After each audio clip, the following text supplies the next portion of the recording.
The Tragedy of Success.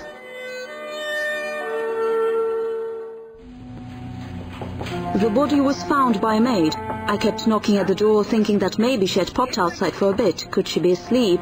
These artistic types, they have their own daily routine. Is she receiving a visitor? Is there anybody in there with her? I think I can hear the water running in the bathroom. Death is never pretty, but she didn't care anymore. Infidelity, jealousy, betrayals, the bitterness of loss. Moscow, the 6th of June, 1957.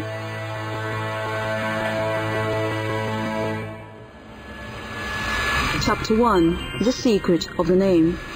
She's really full of herself. A people's artist at the age of 24, what an upstart. She must have a dark past. There is something fishy about her origin. Yes, her father was a bay, a bloodsucker. She won't be around much longer, you just wait and see.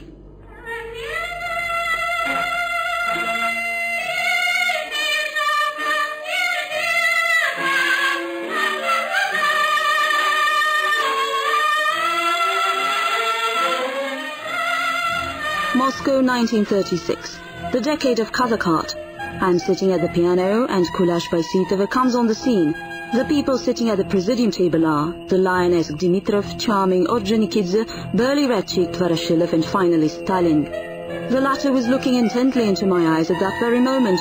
It was a crushing, piercing gaze of a man of evil, cruel will.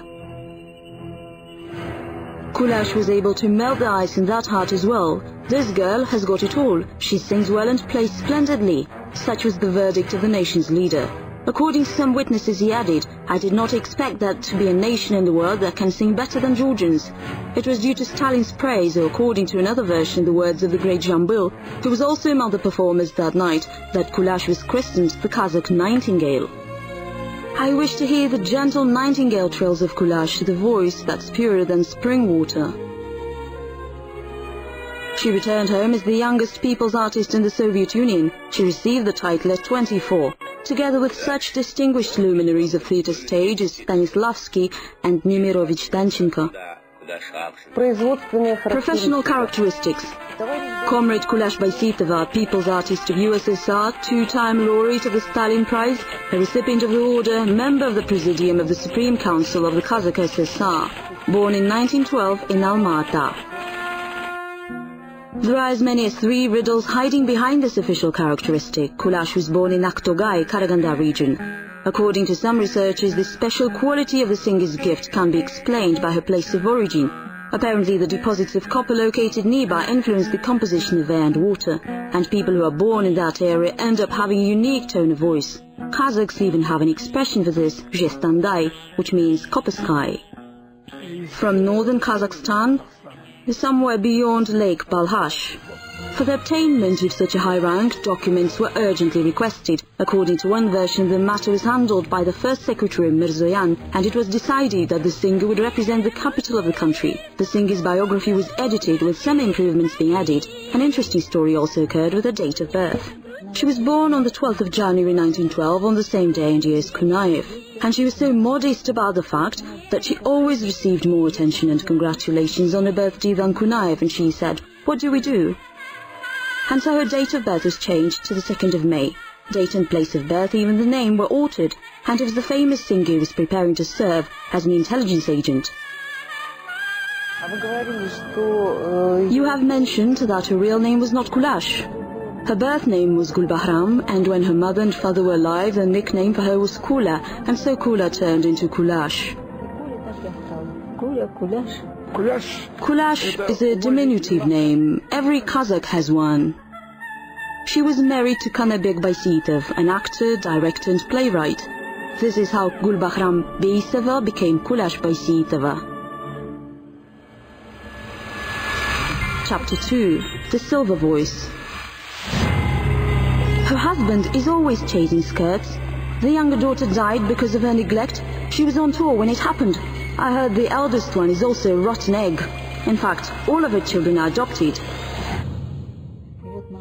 Lyric coloratura soprano, her special gift was noticed as early as her boarding school days. Kulash, then Gulbahram, was brought here before the school. The girl used to sing while washing the floor, and her voice made the windows shake and the kerosene lamp bulbs burst. There were no conservatories or colleges back then. They wrote that they were self-taught. Can you imagine? I now look at this sheet music, show it to my aunt and ask, "Can you read sheet music?" She says she can't, and neither can I. Neither of us understand it. Member of the Communist Party of the Soviet Union, her education was below average. She had only finished 5th grade. Special vocal and music training at the studio under the Opera House. She worked in the artistic field Tabai State Academic Theatre of Opera Ballet since 1930, since the day it was founded. Once again, the truth is quite elusive. According to another version, the owner of this rare voice, Tone, used to study at the exemplary pilot school until 1928, followed by 2 years of training at the Teacher Training Institute, after which she began her career at the theatre. Comrade Baisitova, a talented actress and great singer, has achieved a prominent position in Kazakh art thanks to hard work and perseverance. She has created unforgettable characters such as Zhibek in the opera Kız and Chio Chio-san in Madame Butterfly. I was falling deeper and deeper in love with Kulash. The most difficult of mise-en-scène combined with vocal challenges she handled masterfully. She was amazing at portraying her love for Pinkerton. She folded in half like a penknife just listening to him. And when he gave her the smallest sign of affection, like when he wanted to stroke her hair, she immediately turned into a warm lump sitting at his feet, breathless with joy, almost immovable. It was a grand triumph. While the production was underway, Eisenstein sarcastically referred to as the Chivo-Chivo-san, but after the first night he was waiting in a long queue to get a ticket for the next show, although he could have just used his pass and be admitted without a ticket. In Ivan the Terrible, Cherkassov was completely under the spell of Kulash's character and her emotional experience. So was the audience. Actually, it was true of all productions starring Kulash. You had to see and hear her to believe it. She was so charming on stage, so organic and musical. Her sense of rhythm was as solid as iron. It was something unbelievable.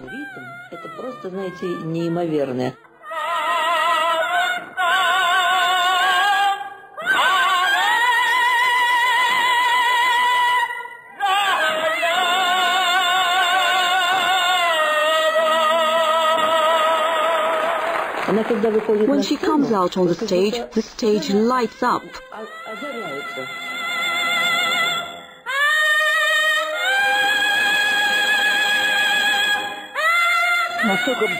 She did it so beautifully, and I was very young and just started to sing. I would look at her and forget my lines. Kurmanbek Janderbekov said to me, "What is the matter with you? You're supposed to be singing Yer Targin, and there you are staring at Kulash with your mouth hanging open." In Tbilisi, after the opera Daisi, which was performed in Kazakh just like Madame Butterfly, the Georgian audience carried her out of the theatre in their arms. There were so many people who wanted to see her Kızılcık that mounted police were signed to keep watch by the opera house.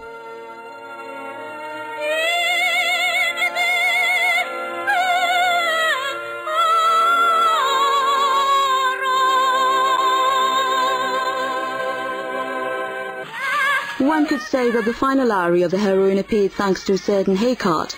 Composer Brusilovsky wrote about the three of them, Kulash, Kanabek, Baisitov and he, coming home one night, returning from a village where Kulash had given a concert. As always, the actress was singing something like Ga, when suddenly the cart stumbled on a bump in the road, making Kulash jump and bite her tongue in surprise. Immediately she continued Ku. This is how the famous opera Ga Ku was born.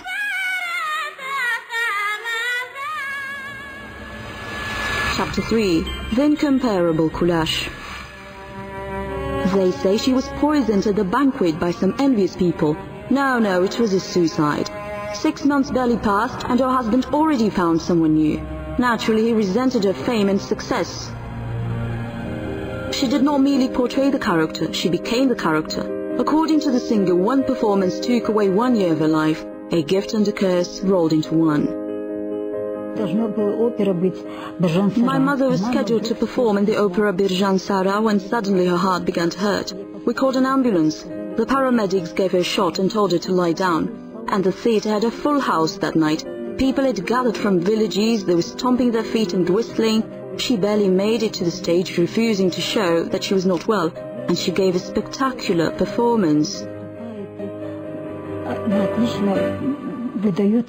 Health problems began after the death of her younger daughter. 5-year-old Katshiga died of food poisoning after eating a spoiled sausage in the kindergarten. Kulash was on tour at the time. Children were fed poorly. It was in 1947. They were hungry, so they climbed into a garbage bin where they found an old liver sausage. And the girls ate it. 4 of them were saved. The doctors pumped their stomachs, but my grandmother refused to let the paramedics take my sister to the hospital. Instead, she took her home and gave him milk. All the other children got better. Katshiga died.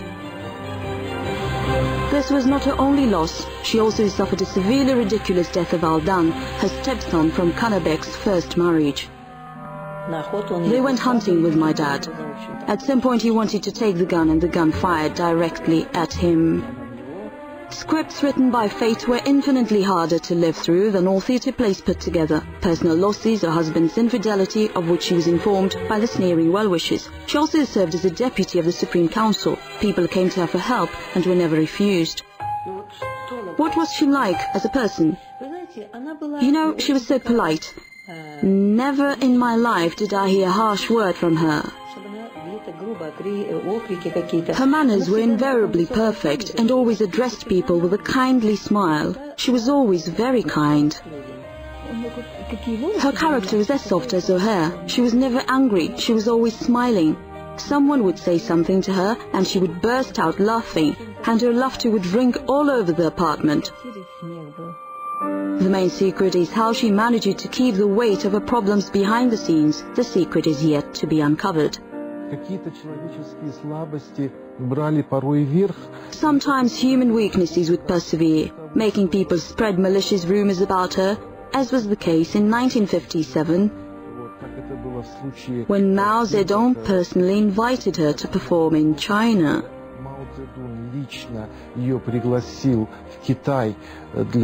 A few individuals took it upon themselves to write a letter to the Central Committee of the Communist Party of Kazakhstan, saying that Kulash had a drinking problem and that it was imprudent to let such a person travel abroad.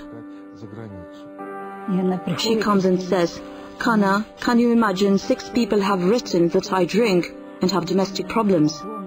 All that's left for me to do now is curl up and die," she told her husband. She was upset when she left for Moscow to attend the Decade of Tatar Culture. She did not travel with her daughters and husband in one compartment, like in those rare moments of domestic happiness. She was completely alone. According to the Touring Post of 1957, she was scheduled to perform in 6 operas. Performances were followed by banquets and receptions. Mother had a drink of vodka when she had a headache. From a medical standpoint, it was a bad idea, but everyone around her was urging her to do it. The result was a terrible migraine which prevented her from staying until the end of the banquet.